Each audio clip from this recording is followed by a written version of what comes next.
series. This is a part of Faculty of Administrative Science, Universitas Indonesia Open Content Program. My name is Wenda and I'm very happy to lead our today's discussions. In these sessions, we would like to discuss on developmental state, their application and examples in Indonesia context. We are fortunate to have Prof. Harald Fuhr with us today. Prof. Harald is currently a full professor and a chair of International Politics Department, Faculty of Economics and Social Sciences, University of Potsdam Germany. His background is economic, political science, and public policy. He has an illustrious career on various development agencies such as ADB, World Bank, OECD, UNDP, and so forth, providing advice on the issue of public policy and climate change. The last topic, climate change and sustainability, become his research interest since 2005. Now we are turning to the second questions. How would you see the development strategies applied on developing countries, particularly in Asia like Indonesia? I think Indonesia has mostly followed the examples of other Southeast Asian countries, meaning capable states, and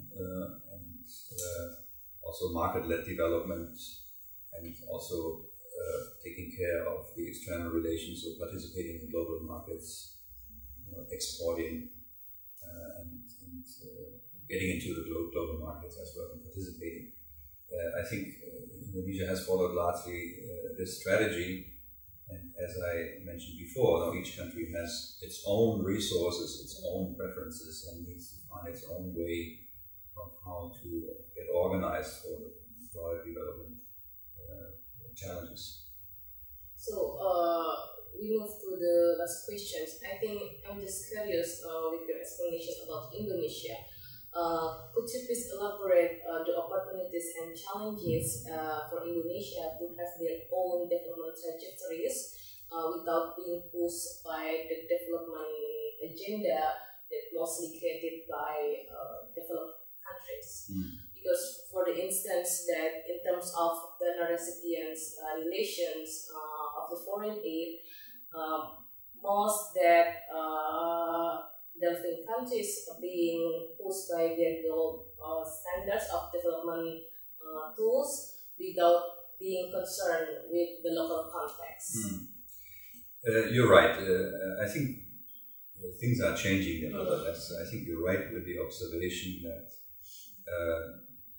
many advisory services and many policies pushed from the outside were not very helpful for the recipient countries, and throughout these 70 years I mentioned, very often external agents, like development agencies and donors, have pressured other countries to follow certain policy recommendations.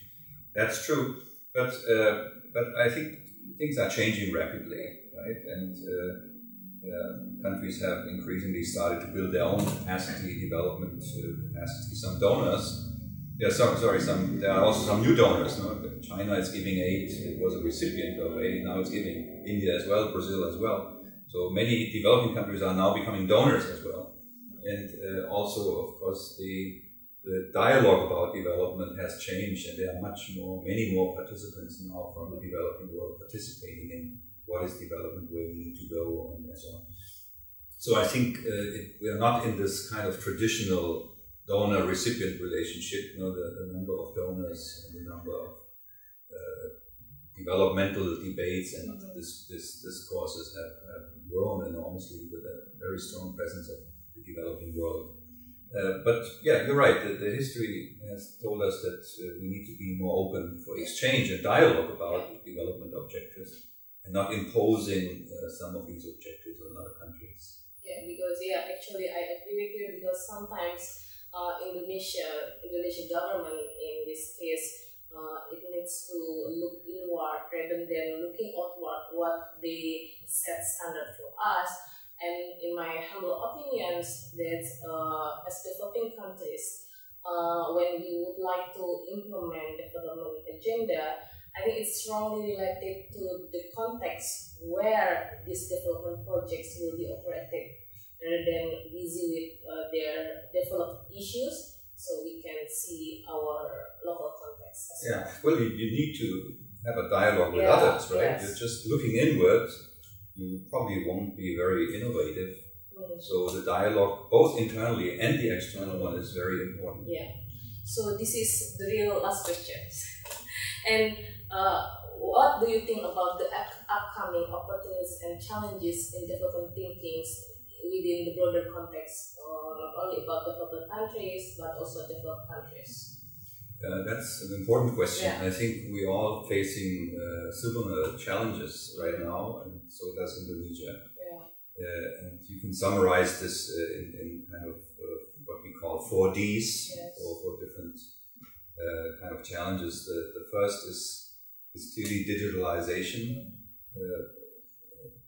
A topic that needs to be discussed both internationally, regionally, but also in each country. What are the challenges and opportunities, but also what are potential risks? So the digital issue needs to be clarified, and we are observing this already, that things are going very fast, technological innovations, and they are opening up a lot of questions. And the second, of course, is which we call decarbonization, the second D. We need to deal with climate change. We need to kind of decarbonize our economies. We're contributing to global warming excessively. Per capita emissions in Indonesia, including from agriculture, are higher in Indonesia than in the European Union right now. So the serious issue, so Indonesia as well needs to think about decarbonizing, lowering emissions, but also needs to adjust to a changing climate, meaning rising sea levels, droughts, storms, etc. So the country needs to get ready for a strategy of decarbonization and adjusting to climate change. And that holds for all countries, including Germany, including France, US, Brazil, and others. Right? And the third D you can call decentralization. More and more people are moving to cities, which makes cities important players. Yeah? A city such as Jakarta has the size in terms of population of Sweden. Bangkok and Jakarta almost are as big in population as Australia. Right? We're talking about important players, so more and more development activities will probably move to the local level or will be decided at the local level. So decentralization is a common feature that needs to be dealt with in development thinking in the future. And last but not least, we have a problem of delegitimization. Governments have lost trust around the world in many countries, and governments need to be clear about what they want and how they want to achieve and how they want to create a better life for, but also with their citizens. So regaining trust is an important challenge around the world, and we need to be aware of that without trustful, capable, smart government will probably not be capable of managing the other 3 Ds that I mentioned before. Okay. Yeah, thank you for your explanations, Prof. I think it is interesting with for this concept. If I can put the first 2 Ds of decarbonizations and digitalizations within the context of Indonesia.